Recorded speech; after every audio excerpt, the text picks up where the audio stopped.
बहुत समय पहले की बात है। पुराने चाइना के नॉर्थ प्रोविंस में 3 मोंग रहते थे।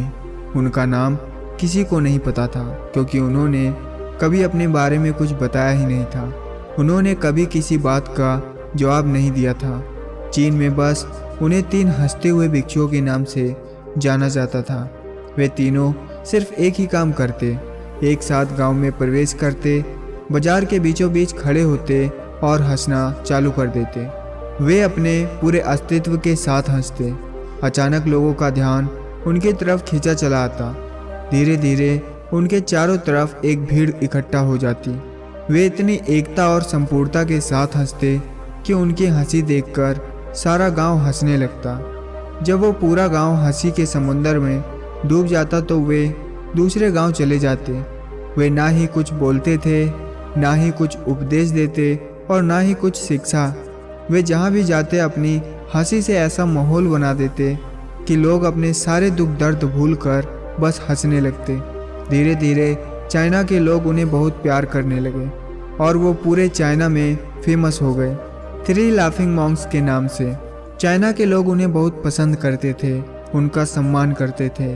इससे पहले और उनके बाद भी कभी किसी ने इस तरह से प्रचार नहीं किया था कि जीवन केवल एक हंसी होना चाहिए और कुछ नहीं। वे विशेष रूप से किसी पर नहीं हंसते थे, वे बस हंसते थे जैसे कि उन्होंने ईश्वर के मजाक को समझ लिया हो। और उन्होंने एक भी शब्द का उपयोग किए बिना पूरे चाइना में इतना आनंद फैलाया जितना आज से पहले किसी ने ना फैलाया था। लोग उनका नाम पूछते लेकिन वे बस हंसते, तो ये उनका नाम बन गया, 3 हंसते हुए भिक्षु, 3 लाफिंग मॉन्क्स। पूरे चाइना में घूम घूम कर लोगों को हंसाते हुए समय के साथ वे तीनों बूढ़े हो गए। और एक रात जब वे एक गांव में ठहरे हुए थे, उन तीनों में से एक भिक्षु की मौत हो गई। पूरा गांव शांत रह गया।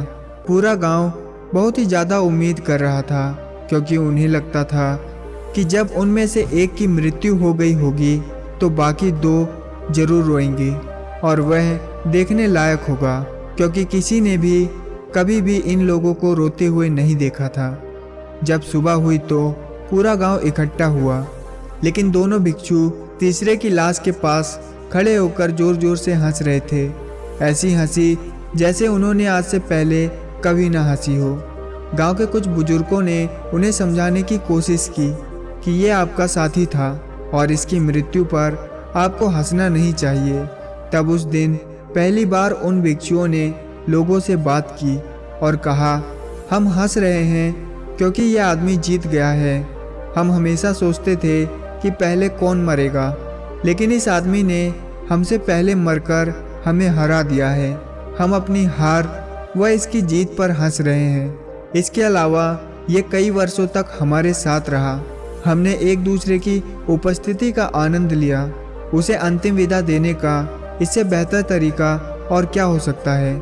हम केवल हंस सकते हैं। लेकिन पूरा गांव उदास था। जब मृत भिक्षु के शरीर को अंतिम संस्कार के लिए चिता पर लेटाया गया तो सारे गांव वालों को एहसास हुआ कि शेष 2 भिक्षु केवल मजाक नहीं कर रहे थे। वह तीसरा जो मृत था वह भी हंस रहा था। चीन में यह प्रथा थी कि जब एक इंसान की मृत्यु हो जाती थी तो उसके पुराने कपड़े उतार कर उसे नहला धुलाकर उसे नए कपड़े पहना दिए जाते थे। लेकिन मरने से पहले उस भिक्षु ने अपने साथियों से अपने कपड़े न बदलने के लिए कहा था। तीसरे भिक्षु ने कहा था कि मुझे स्नान मत करवाना, क्योंकि मैं कभी अशुद्ध हुआ ही नहीं। मेरे जीवन में इतनी हंसी आई कि कोई अशुद्धता जमा ही नहीं हो सकती थी। मैंने कोई धूल नहीं जमा की। हंसी हमेशा जुआ और ताज़ा होती है, इसलिए मुझे नहलाकर मेरे कपड़े मत बदलना। जब उस तीसरे भिक्षु के शरीर में आग लगाई गई तो गांव वालों को पता चला कि उस भिक्षु ने मरने से पहले अपने कपड़ों में कुछ पुराने चीनी पटाखे छिपा रखे थे, जो आग लगाने के बाद आसमान में रंग बिरंगे कतरों में फैल गए। और ये देखकर पूरा गांव जोर जोर से हंसने लगा। तो इस तरह से तीसरा मोंग मरने के बाद भी सारे गांव वालों को हंसा गया। और ये देखकर शेष दोनों भिक्षुओं ने कहा, चालाक आदमी, तुम मर चुके हो। लेकिन तुमने हमें फिर एक बार हरा दिया। तुम्हारे द्वारा गांव वालों के चेहरे पर पैदा की गई यह आखिरी हंसी थी।